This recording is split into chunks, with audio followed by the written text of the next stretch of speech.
यह कहानी एक उत्तेजना भरी भाषण नहीं है, बल्कि एक अनुभव है जो हमें बुद्ध के जीवन से नेतृत्व और प्रेरणा की महत्वपूर्ण शिक्षाएं सिखाता है।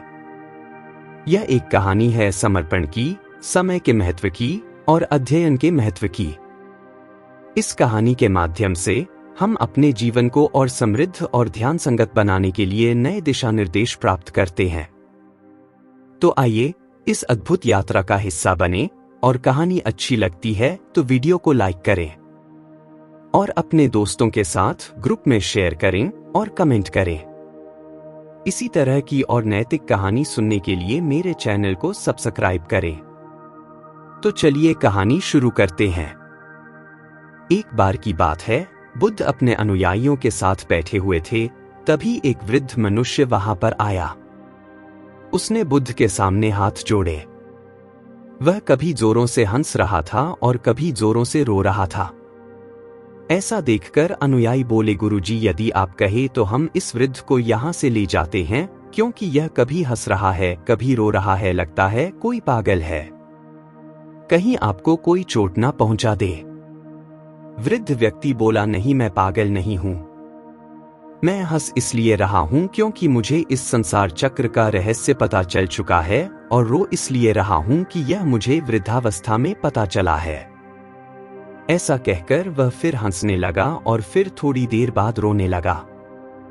बुद्ध अपने शिष्यों से बोले, इन्हें ज्ञान की प्राप्ति हो गई है, तुम्हें भी इनसे जाकर कुछ सीखना चाहिए। शिष्य बोले, गुरुजी, आपको सचमुच लगता है कि यह हमें कुछ सिखा पाएंगे? बुद्ध बोले, यह बूढ़ा व्यक्ति अपनी जवानी के दिनों में यहाँ आया था। उस वक्त इसने मेरा बहुत विरोध किया था, लेकिन अब जब यह आया है तो जीवन से बहुत कुछ सीख कर आया है। इसलिए तुम दोनों जाओ, इनसे कुछ ज्ञान प्राप्त करो और जितने भी दिन इनके पास बचे हैं इनकी सेवा करो। अनुयायी बोले, जी गुरुजी, जैसी आपकी इच्छा। वह उस वृद्ध को अपनी कुटिया में ले गए, भोजन आदि कराया और आराम करने को कहा। जब वृद्ध की नींद पूरी हो गई तब शिष्य उनके पास आए और पूछने लगे, आप हमें बताइए, आपको कौन सा ज्ञान प्राप्त हो चुका है? वृद्ध बोला, मुझे जीवन का सत्य प्राप्त हुआ है। पहला चक्र बचपन। जब मैं छोटा था तब बहुत जिद्दी हुआ करता था। मुझे हमेशा महंगे खिलौने चाहिए होते थे। उसके लिए मैं अपनी माँ से बहुत जिद किया करता था। जब मेरी माँ मुझे समझाती थी कि मुझे इतने महंगे खिलौने लेकर धन को बर्बाद नहीं करना चाहिए, उसकी कदर करनी चाहिए, तब मेरे मन में यह विचार आता था कि मेरी माँ अगर मुझसे दूर चली जाए तो जो मुझे पसंद है वह मैं कर सकता हूँ। दूसरा चक्र जवानी। जब मैं थोड़ा वयस्क होने लगा, मेरी शादी हो गई और मुझे एक पुत्र की प्राप्ति भी हो गई।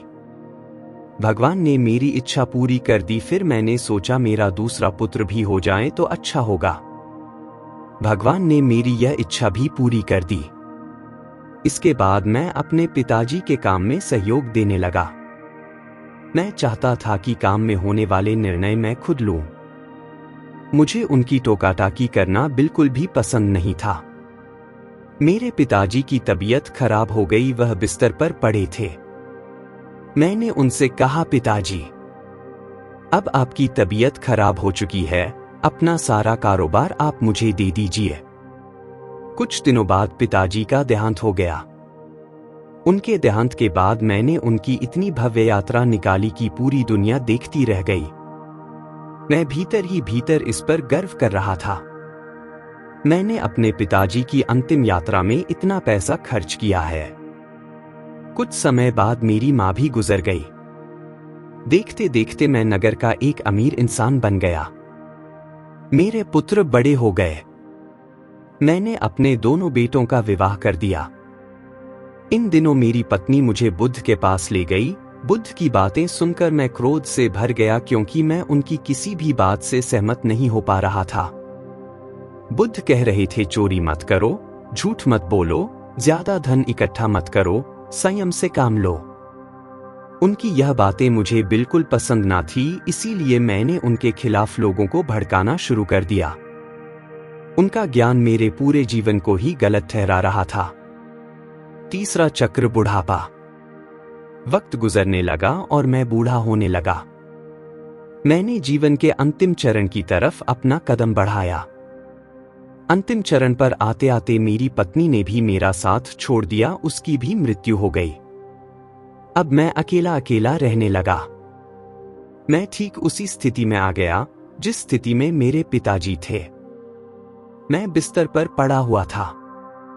तभी मेरे दोनों पुत्र एक एक करके आए और कहने लगे, सारा कारोबार आप मेरे नाम कर दीजिए क्योंकि मैं ही इसको संभालने के लायक हूं। जैसे मैं अपने पिताजी के पास गया था कारोबार अपने नाम करवाने, वैसे ही मेरे पुत्र मेरे पास आए हैं कारोबार अपने नाम करवाने। और इसके बाद उनके पुत्र भी मेरे बेटों के बूढ़े होने पर ऐसा ही करेंगे। जैसा व्यवहार हम अपने माता पिता के साथ करते हैं, वैसा ही व्यवहार हमारी आने वाली पीढ़ी हमारे साथ करेगी। यह चक्र ऐसे ही चलता रहेगा।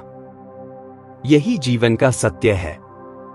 जो आपने अपने जीवन में किया है वैसा ही आपको भोगना होगा। मेरे बच्चे कारोबार के लिए लड़ने लगे, इसलिए मैं बुद्ध के पास आ गया।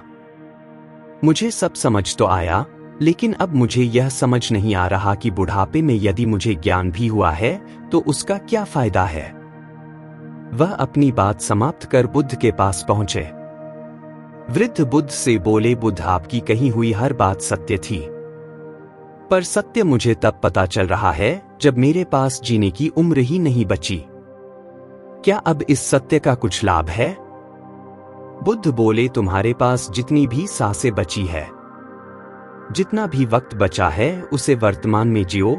खुद को शरीर की तरह नहीं बल्कि आत्मा की तरह देखने का प्रयास करो, और जो ज्ञान तुम्हें प्राप्त हुआ है उस ज्ञान को लोगों तक पहुंचाओ ताकि जो गलतियां तुमने की वो कोई और न करें।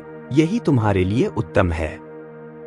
जैसा व्यवहार आप अपने बड़ों के साथ करेंगे वही व्यवहार चलकर एक दिन आपको अपने बच्चों से मिलेगा। यही जीवन चक्र है और यही जीवन का सत्य है। जो आपने दिया है वही आपको मिलेगा, इसलिए आप अपने बड़ों से वैसा व्यवहार करें जैसा व्यवहार आप खुद के लिए चाहते हैं। उम्मीद करते हैं आपको हमारी गौतम बुद्ध की प्रेरणादायक कहानी जीवन का सत्य पसंद आई होगी। और कहानी अच्छी लगती है तो वीडियो को लाइक करें और अपने दोस्तों के साथ ग्रुप में शेयर करें और कमेंट करें। इसी तरह की और नैतिक कहानी सुनने के लिए मेरे चैनल को सब्सक्राइब करें। धन्यवाद।